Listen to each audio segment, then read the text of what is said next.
जय श्री राम दोस्तों। आज मैं अरण्य कांड से सूर्पनखा प्रसंग पढ़ने जा रही हूँ।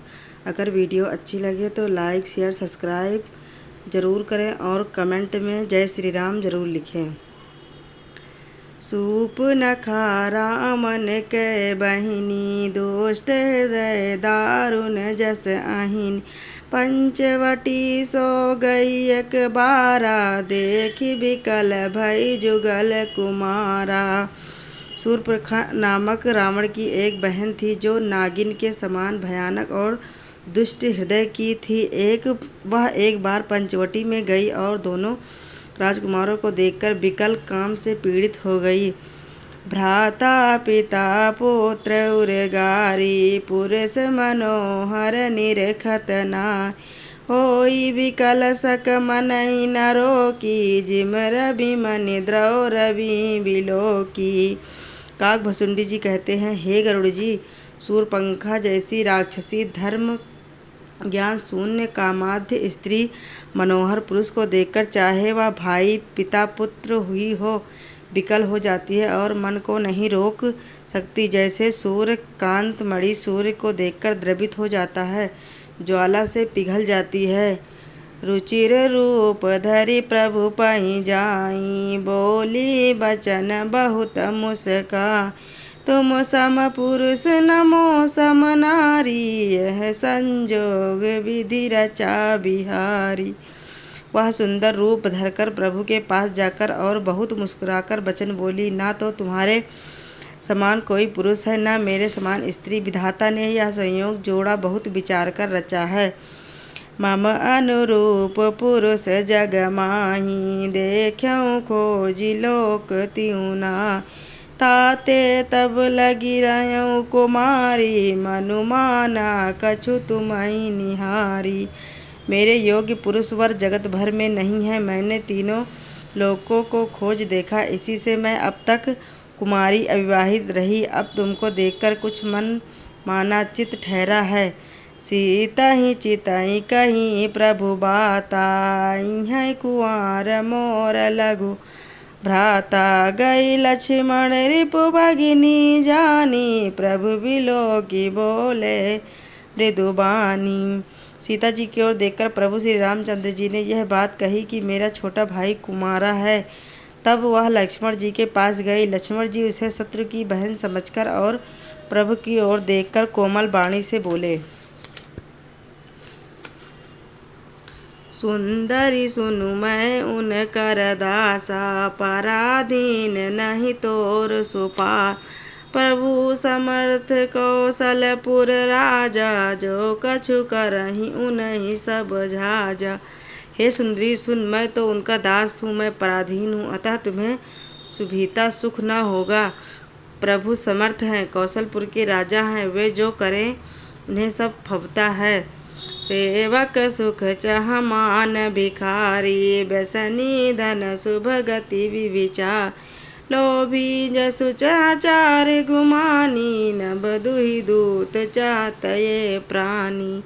सेवक सुख चाहे भिखारी समान हो, चाहे व्यसनी जिसे जुए शराब आदि का व्यसन हो, धन और व्याधिचारी, शुभगत चाहे लोभी, यश चाहे और अभिमानी, चारों फल अर्थ धर्म काम मोक्ष चाहे तो ये सब प्राणी अवकाश को धोकर दूध लेना चाहते हैं, अर्थात असंभव बात को संभव करना चाहते हैं।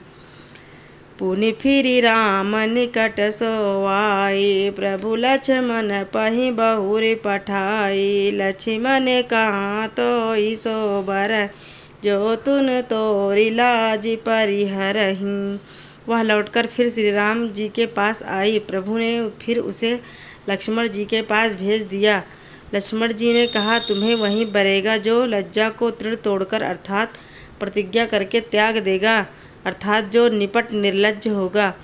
तब खिसियानी राम पहि गयई, रूप भयंकर परगत भय। सीतहि समय देखि रघुराई, कहाँ अनुज सन शयन बुझाई। तब वह खिसियानी हुई क्रोध होकर श्री रामचंद्र जी के पास गई और उसने अपना भयंकर रूप प्रकट किया। सीता जी को भयभीत देखकर श्री रघुनाथ जी ने लक्ष्मण को इशारा देकर कहा, लक्ष्मण अति लाघव सो नाक कान बिनु कीन्ही, ताके कर रावण कहा मनो चुनौती दीन्ही। लक्ष्मण जी ने बड़ी फुर्ती से उसका बिना नाक कान की कर दिया, मानो उसके हाथ रावण को चुनौती दी हो। नाक कान बिनु भई बिकराला, जनु शस्त्र शैल गेरु कै धार, कर दूषण पै गई बिल पाता, दिग दिग तव पौरुष बल भ्राता। बिना नाक कान के वह विकराल हो गई। उसके शरीर से रक्त इस प्रकार बहने लगा मानो काले पर्वत से गेरू की धारा बह रही हो। वह विलाप करती हुई खरदूषण के पास गई और बोली, हे भाई, तुम्हारे पौरुष वीरता को धिक्कार है, तुम्हारे बल को धिक्कार है। तेहि पूछा सब कहे सब बुझाई, जातु धान सुनि सेन बना, ताए निशिचर निकर बरु था, जनु सपक्ष का जलगिरि जूथा। उन्होंने पूछा तब शूर्पणखा ने सब समझाकर कहा। सब सुनकर राक्षसों ने सेना तैयार की और राक्षस समूह झुंड के झुंड दौड़े, मानो पंखधारी काजल के पर्वतों का झुंड हो। नाना वाहन नाना कारा, नाना युध धर घोर अपारा, शूर्पणखा आगे करिलीनी, अशुभ रूप श्रुति नासाहीनी। वे अनेकों प्रकार की सवारियों पर चढ़े हुए तथा अनेकों प्रकार सूरतों के हैं। वे अपार हैं और अनेकों प्रकार के असंख्य भयानक हथियार धारण किए हुए हैं। उन्होंने नाक कान कटी हुई अमंगल रूपड़ी शूर्पणखा को आगे कर लिया। असगुन अमित होई भयकारी, गनहि न मृत्यु भी बस बस झारी, गर जहि तर जहि गगन उड़ाई, देखी कटुक भटयति हर साई। अनगिनत भयंकर असगुन हो रहे, परंतु मृत्यु के बस होने के कारण वे सब के सब उनको कुछ गिनते ही नहीं, गरजते हैं, ललकारते हैं और आकाश में उड़ते हैं। सेना देखकर योद्धा लोग बहुत ही हर्षित होते हैं।